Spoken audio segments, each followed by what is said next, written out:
दोस्तों, स्वागत है आपका मेरे YouTube चैनल इंग्लिश बाबू पर। और आज मैं फिर हाजिर हूँ आपके साथ एक नई स्टोरी लेकर। और दोस्तों, आज जो स्टोरी मैं आपके लिए लेकर आया हूँ ये स्टोरी विक्रम बेताल की सीरीज़ से ली गई है। बहुत ही मज़ेदार कहानी है। और दोस्तों, उसके अलावा आप लोग कई दिन से कमेंट्स कर रहे थे कि सर आप कोई ऐसी स्टोरी लेकर आइए जिसके अंदर थोड़ी एडवांस ग्रामर हो और साथ में एडवांस लेवल के वर्ड मीनिंग मिले। तो दोस्तों, आप लोगों की डिमांड पर मैं इस तरह की ये जो स्टोरी आज लेकर आया हूँ, क्योंकि इस स्टोरी के अंदर आपको कुछ नए इंग्लिश के वर्ड मीनिंग सीखने को मिलेंगे और जो ग्रामर का स्ट्रक्चर है वो भी थोड़ा सा एडवांस लेवल का है। तो आप इस स्टोरी के माध्यम से कई सारे नए इंग्लिश के वर्ड मीनिंग सीखेंगे और हमेशा की तरह जैसा ग्रामर का पार्ट है उसे बिल्कुल ही डिटेल में कवर करेंगे, तो एक एक स्ट्रक्चर को आप बहुत आसानी से सीख पाएंगे।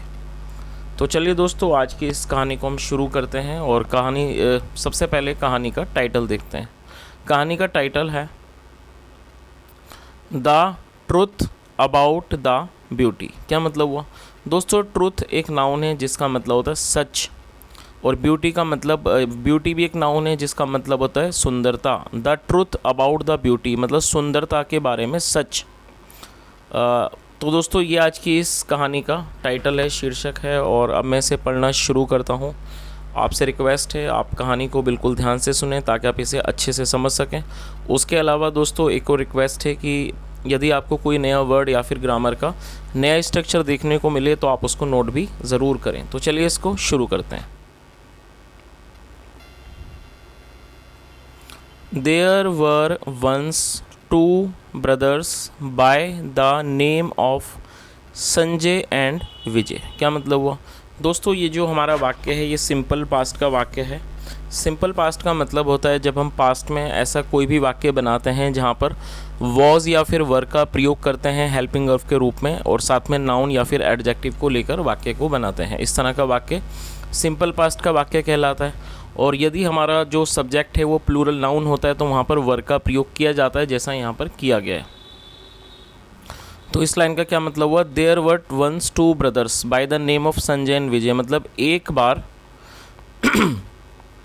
संजय और विजय नामक दो भाई थे। Both the brothers were devoted to one another. क्या मतलब हुआ?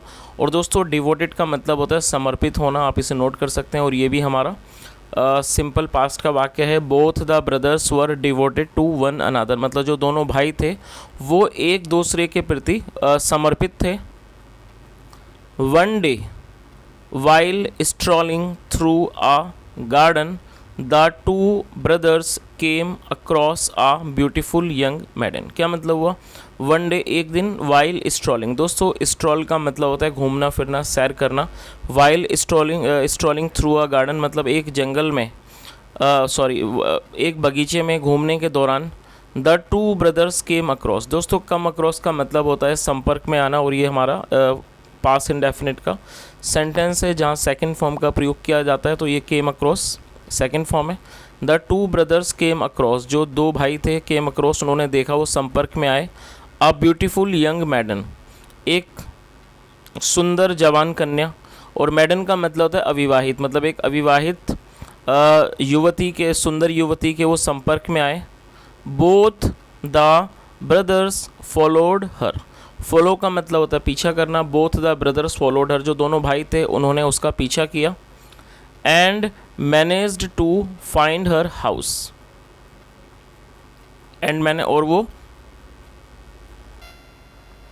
And manage to find her house और वो उसका जो घर था वो उसको देख पाए, उसको वो ढूंढ पाए। But when they entered the house, और ये एंटर का मतलब प्रवेश करना और ये सेकंड फॉर्म है। But when they entered the house लेकिन जब उन्होंने घर में प्रवेश किया। And old women came out एक जो बूढ़ी महिला थी, केम आउट वो बाहर आई। एंड संजय और जो संजय था द एल्डर ब्रदर मतलब कि जो बड़ा भाई था, आस्क्ड उसने पूछा।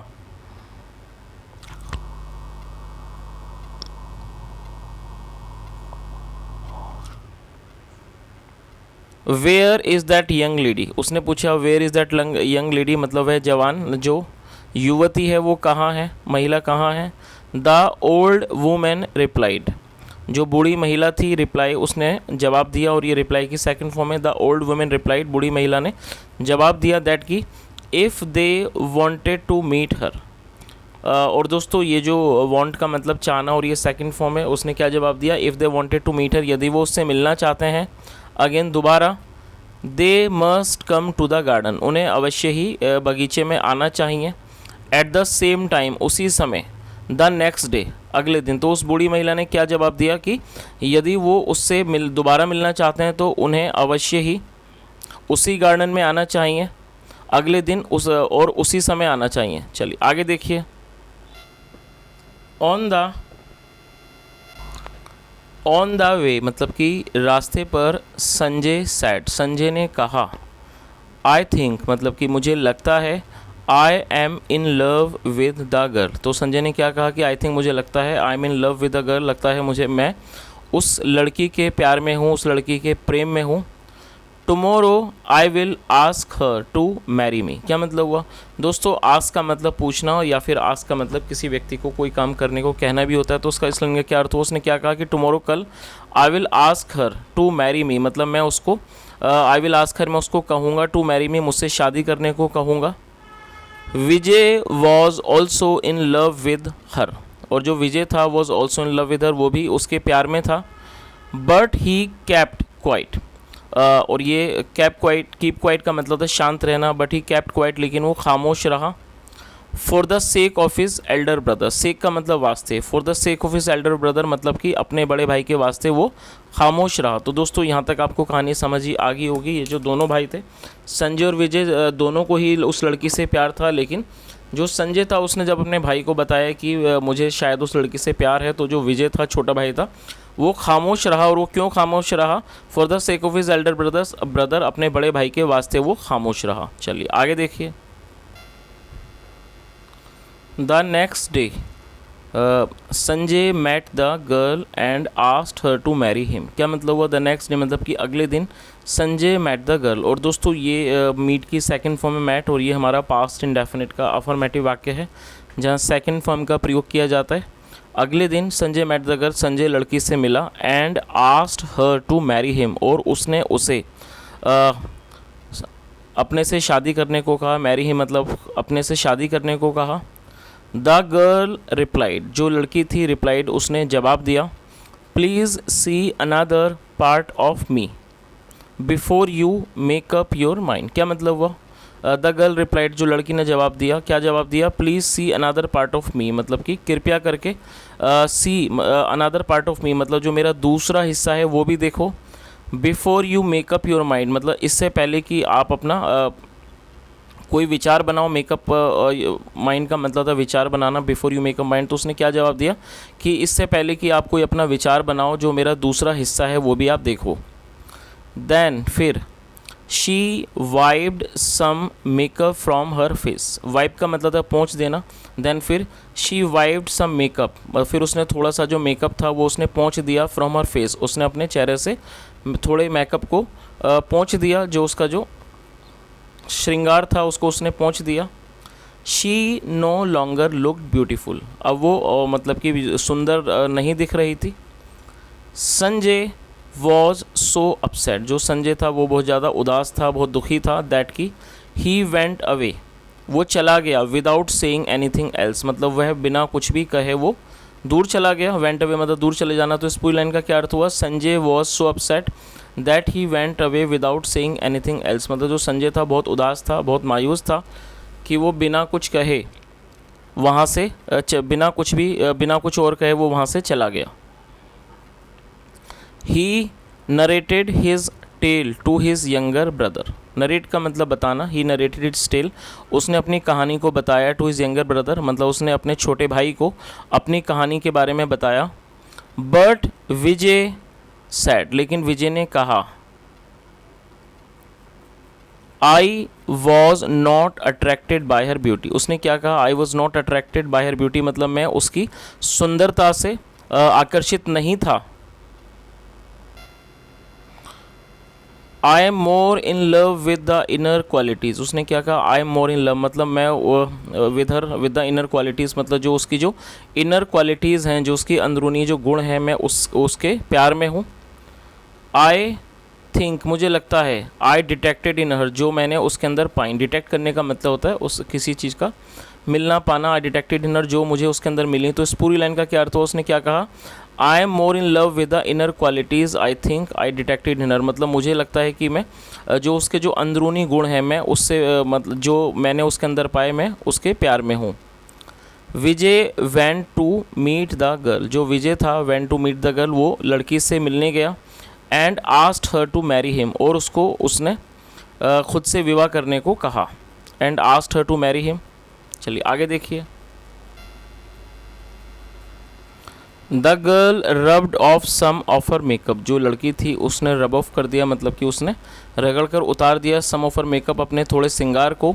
एंड शोड विजय, शो मतलब दिखाना, एंड शोड विजय, और विजय को उसने दिखाया her not so pretty self मतलब जो उसकी एक ज़्यादा सुंदरता ना वाला जो उसका जो चेहरा था वो उसने उसको दिखाया। But Vijay refuse to be disappointed, disappoint का मतलब होता है निराश हो जाना, मायूस हो जाना, लेकिन जो विजय था उसने रिफ्यूज़ कर दिया, इनकार कर दिया, टू बी डिसअपॉइंटेड निराश होने से उसने मना कर दिया। My love for you is not based on your looks, क्या मतलब उसने क्या कहा कि जो मेरा प्रेम है, जो मेरा प्यार है, is not based on your looks, वो आपके दिखने पर आधारित नहीं है।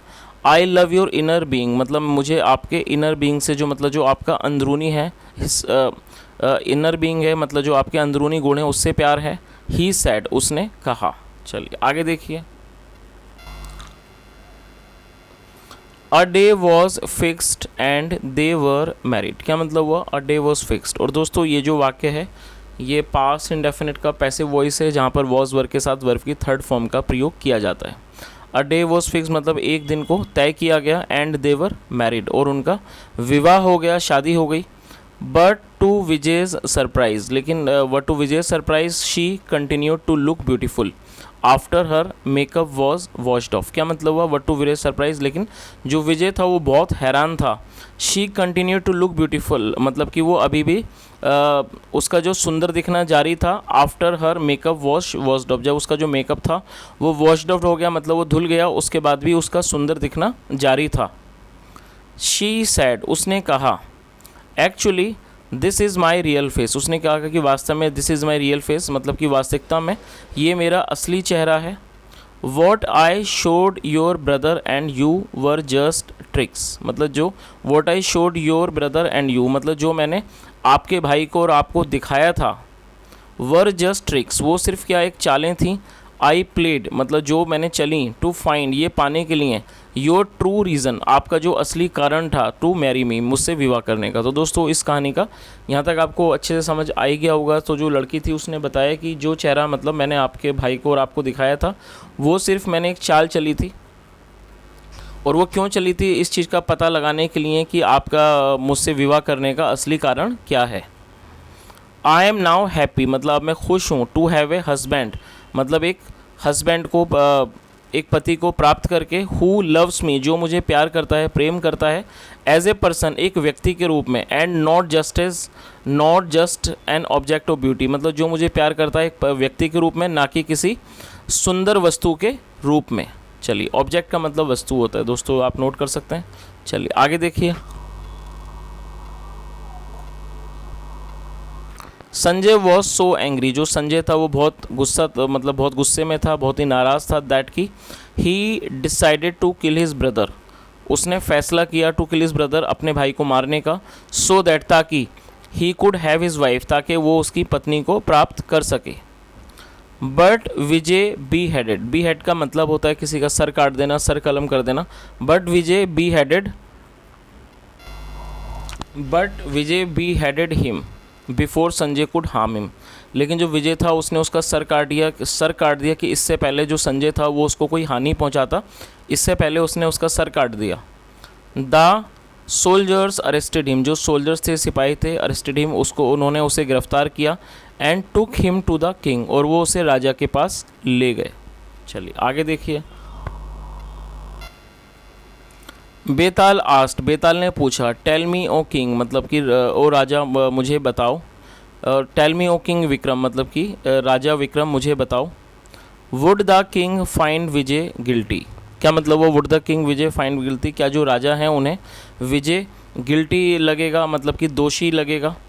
किंग विक्रम सेड, जो राजा विक्रम थे उन्होंने कहा, surely the king would not find Vijay guilty, मतलब श्योरली मतलब इस चीज़ की वास्तव में या फिर निश्चित रूप से द किंग जो राजा हैं would not find Vijay guilty, वो विजय को दोषी नहीं पाएंगे।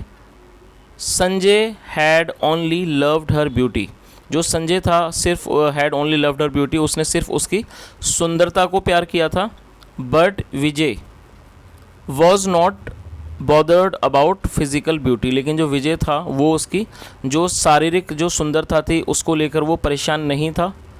Sanjay had decided to kill his own brother for the sake of his sinful lust, क्या मतलब हुआ, Sanjay had decided to kill his own brother, जो संजय था उसने अपने भाई को मारने का फैसला किया था। और दोस्तों इस वाक्य में हैड के साथ वर्ब की थर्ड फॉर्म का प्रयोग किया गया है, और जब हम किसी भी वाक्य में हैड के साथ थर्ड फॉर्म का प्रयोग करते हैं तो इस तरह का जो वाक्य है वो पास्ट परफेक्ट का वाक्य कहलाता है। तो क्या अर्थ हुआ कि Sanjay had decided to kill his own brother, मतलब संजय ने अपने खुद के भाई को मारने का फैसला किया था। For the sake of his sinful lust, मतलब अपनी एक पाप भरी हवस के कारण के वास्ते उसने अपने भाई को मारने का फैसला किया था। सिंफुल लस्ट मतलब कि पापपूर्ण हवस। आगे देखिए, सो इसलिए विजय वॉज फुली जस्टिफाइड, जो विजय था वो पूरी तरह से न्याय संगत था। टू प्रोटेक्ट, रक्षा करने के लिए, हिमसेल्फ अपनी खुद की, by killing his treacherous brother, अपने उस ट्रेचरस व्यभिचारी भाई को मारकर। चलिए आगे देखिए, Betal was delighted with king Vikram's answer, जो बेताल था वो बहुत खुश था। डिलाइटेड मतलब खुश होना, विद किंग्स विक्रम्स आंसर मतलब राजा विक्रम के जवाब से जो बेताल था वो बहुत खुश था। But he would not stay on, लेकिन वो नहीं ठहरता। As the king had broken his silence, जैसे कि जो राजा थे हैड ब्रोकन हिज साइलेंस, उन्होंने अपनी खामोशी को तोड़ दिया था। ही लेफ्ट टू फ्लाई, और वो निकल गया टू फ्लाई उड़ने के लिए, back to the banyan tree, उस बरगद के पेड़ पर। With king Vikram close behind, और जो राजा विक्रम थे वो उसके ठीक पीछे थे। चलिए, तो दोस्तों ये आज की एक छोटी सी स्टोरी थी विक्रम बेताल की सीरीज़ से, और यहाँ मैंने पूरी कोशिश की है आपको हर वर्ड की मीनिंग बताने की। यदि आपको आज की कहानी अच्छी लगी हो, मेरा पढ़ाने का प्रयास भी पसंद आया हो, तो आपसे रिक्वेस्ट है वीडियो को लाइक करें, शेयर करें, चैनल को सब्सक्राइब करें, और कोई सुझाव हो तो कमेंट के माध्यम से ज़रूर बताएं। सुनने के लिए thank you so much, have a nice day and bye.